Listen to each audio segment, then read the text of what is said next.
Ассалаумағалейкум, құрметті қазақ елі. Өткен жолғы блогта біз атом электр станциясы туралы айтқан болатынбыз. Біз әлі күнге шейін осы атом электр станциясы бойынша тағы да зерттеу жұмыстарын, экспертизаларын барлығын қарап өттік. Бірақ әлі күнге шейін бір жақсы нәтиже көрген жоқпыз. Неге? Өйткені бұл референдумға ұсынылғанға дейінгі заңнамалық жобада бұл әлі күнге дейін шеге екендігін, әлі біздің билік дайын емес екендігін көрсетіп берді. Біріншіден, бұл жерде халық ойына келетін болса, халық бұны аса қатты қолдап жатқан жоқ. Неге? Өйткені Фукусимадағы, жаңағы Чернобыльде болған, ақш-тағы болған үлкен жойқын апаттарға байланысты көпшілігі қарсы. Неге? Өйткені радиацияның кесірінен көптеген халық қырылып жатады. Одан кейін аурушаң болады, тума аурулардың қатары көбейеді. Бұл өз кезегінде мемлекетке ғана емес, халықтың да қалтасына өте ауыр тиетіндігінде. Осы нәрсеге мән беруіміз керек. Бұл жерде халық болып қолдап жатқандардың қатары кімдер, халық болып қолдамайтын, қарсы шығып жатқандардың қатары кімдер. Осы нәрсеге мән берейікші. Бұл жерде біріншіден қолдаушылар билік, одан кейін жұлдыздар, жаңа билік адамдардың айтуымен халыққа дауыс беріңіздер, біз қолдаймыз деген сияқты үндеулерді жасап жатыр. Ал одан кейінгі үшінші топ пайда көруші тұлғалар. Ол жерден кімдер пайда көреді? Ол жерден ақша ұстап қалатын сол жауапты тұлғалар. Ал қарсы шығып жатқан кімдер? Ол біріншіден халық, қарапайым халық. Екіншіден бірінді халық, үшіншіден мегаполис тұрғындары. Бұл жерде біз назарға алуымыз керек екі нәрсе бар. Қазақстан Республикасының ішінде өзіміз мән беруіміз керек. Бұл атом электр станциясы құрылатын орын екі мегаполисқа жақын. Біріншісі Алматы, екіншісі Шымкент, ортасында Тараз бар. Былай қарағанда Қырғызстан, былай қарағанда Балқаш, Іле өзендерінің жобасына да кетіп қалады. Қытай шекарасында өтіп кетеді. Оның соңы ертең неше түрлі қарулы қақтығыстардың туындауына ешкім кепілдік бермейтіндігінде. Атом электр станциясының құрылысына мамандардың айтуынша 25 миллиард доллар қаржы кетеді деп мәлімдеп отыр. Ол енді кемінде 12 миллиард доллар деп айтылады, бірақ енді 25 миллиард доллар патология деп тұр ғой. Бірақ патология 25 миллиард доллар болатын болса, ол 25 миллиард доллардан да өте көп кетеді. Ал енді осы нәрсеге келгенде біз мына нәрсеге мән беруіміз керек. Біріншіден, Қазақстан Республикасының ішкі және сыртқы экономикалық жағдайлары өте төмен. Қазақстанның сыртқы қарыздарының өзі 2019 жылға дейін 155 миллиард долларға жуық болатын болса, ал қазіргі таңдағы қарыз мөлшері 162 миллиард долларды құрап отыр. Бұл 2019-дан 2024 жылға дейін 3,4%-ға дейін көтерілген. Қарыз сумасы көтеріліп бара жатыр. Ал енді бюджет мемлекеттік халық қорынан алатын болса, ол жерде бірген жол президентіміздің өзі айтты ғой, мемлекеттік халық қоры толмай жатыр. Барлығы ішкі айналымға кіріп кеткен, оның ішкі айналымда жүрген ақшалардың қаншамасы шығып кеткен, олардың тіркелгені бар, тіркелмегені бар. Бұл нәрсеге мән беруіміз керек. Одан кейін 100% құрылыстың ақшасы мемлекеттен шықпайын деп тұр. 20% Қазақстан Республикасының мемлекеттік қорынан бюджеттен алынады. Ал қалған 80% сыртқы қарыз болады. Сыртқы қарыз алатын болсақ, біз жаңа 3,4%-ға көтерілді деп айтып жатырмыз ғой. Бұл кезде 3,4 емес, бәлкім құрылыс 5 жылға, 6 жылға, тіпті 10 жылға дейін созылып кетуі мүмкін. Ол жағдайда осы 5-6 жылдың көлемінде қарыз мөлшері 15%-ға дейін көтеріледі. Бұл жылдық көрсетілген мөлшерден былайынша есептегенде 5 есеге жоғары. Қателеспеп кешесіздер. Одан кейінгі мән беруіміз керек. Атом электр станциясының жұмысы, оның ішінде реактор бар ғой, реакторлардың суыту үшін 200 мың тонна су кетеді деп хабарлады. Ал бұл жерде реактордың максималды қызу температурасы 2500 градусқа дейін болады. Ал 2500 градуста суытқан су өте қатты ыстық температураға көтеріледі. Шамасы 200-ден 1500 градусқа дейін көтеріледі. Ал бұл жағдайда судың бүкіл тірі организмдік қажеттіліктері, адамға бере алатын пайдалары түгелдей жойылады.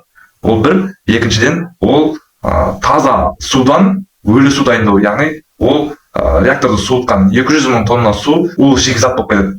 Ол нәрсеге де мән беруіміз керек. Сонда 200 мың тонна су реакторға бір күнде кететін болса, бір айдың ішінде есептемей қойшы, осы бір аптаның есептейікші, 1,4 миллион тонна, 1,4 миллион тонна улы шикізат дайын болады. Ол шикізат не тауарға пайдаланбайды, не экономикалық тұрғыда ешкімге керек емес, экологиялық тұрғыда ол жаңа табиғатты зияндайды. Оның да бұл нәрселерге мән беруіміз керек. Тағы да мән беруіміз керек не, бұл біз жаңа суды айтып жатырмыз ғой. Егер бұл атом электр станциясы құрыла қалған жағдайда Іле Балқаш көлдердің тартылуы, ол нәрсеге мән беруіміз керек. Күн сайын 200 мың тонна реактор, 200 мың тонна су реакторға суытуға кете беретін болатын болса, бір жылға жетпей, енді мен бәлкім асыра сілтеп жатқан шығармын, бірақ менің жобамда бір жылға жетпей Балқаш көлінде тек шалшық болып жатады. Ал бұның салдары Аралдағы жағдай сияқты арты үлкен шуға ұласады, экологиялық жаңағыдай залал болып табылады. Бұл жерде былай ғой, біздің мән беруіміз керек нәрсе, атом электр станцияларын салып жатқан мемлекеттер мұхитқа, яғни әлемдегі ең үлкен 4-5 мұхит бар ғой, сол 4-5 мұхитқа жақын орналасқан мемлекеттер болғандықтан су тапшылығын аса қатты көре бермейді. Ал Қазақстан, мына жағында Қытай алпауыт мемлекет, ар жағы Ресей алпауыт мемлекет, ортада Монғолия, былай қарай келетін болсақ орталық Азия, мына жағы Европаға басып жатыр. Ал ол жақтан ағып келетін мұхиттың сулары жетіспейді. Біріншіден сол жаңағыдай жобадағы мемлекеттердің ішкі жаңағыдай өнімдеріне кетеді. Ішкі өнімдерді өндіруге, егістікке кетеді. Ол нәрсеге де мән беруіміз керек. Бұл жерде менің ойымша үкімет өте бір жас балаша ойланып жатыр. Атом электр станциясын салатын болсақ, біз тек байып кетеміз, бізге пәленбай миллиард доллар түседі, осы нәрсе болады, байып кетеміз. Бірақ біз мына нәрсені мән беруіміз керек.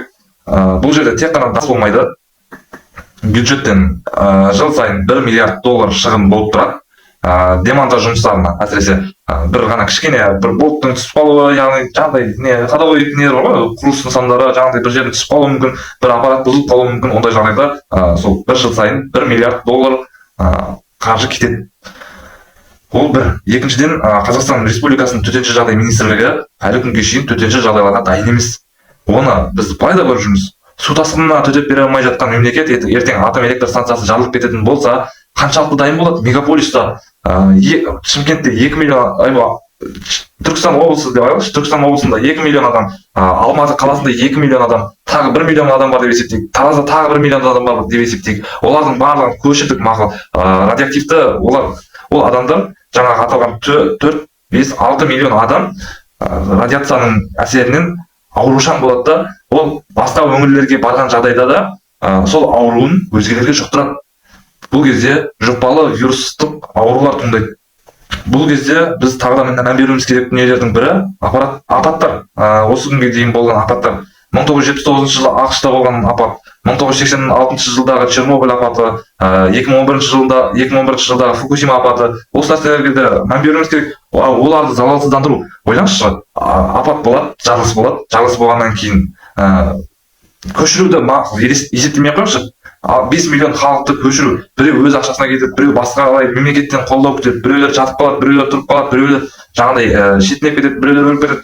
Осы нәрселердің кесірінен халықтың бір 20% қырылып қалады деген жоба бар. Одан кейін бұл залалсыздандыру үшін кемінде 40 жыл уақыт кетеді.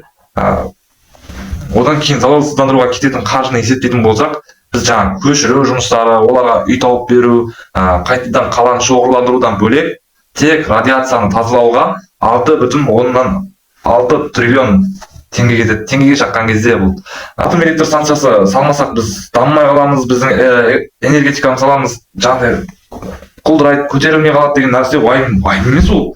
Неге? Өйткені атом электр станциясы әлем елдерінің 195 мемлекет болатын болса, 195 мемлекеттен 32 мемлекетте ғана бар.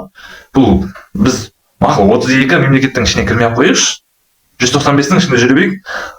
Бірақ халқымыз аман болсын, еліміз аман болса, ертең болашақта туылып жатқан азаматтарымыз олар аман болатын болса, оның өзі бір бақытта.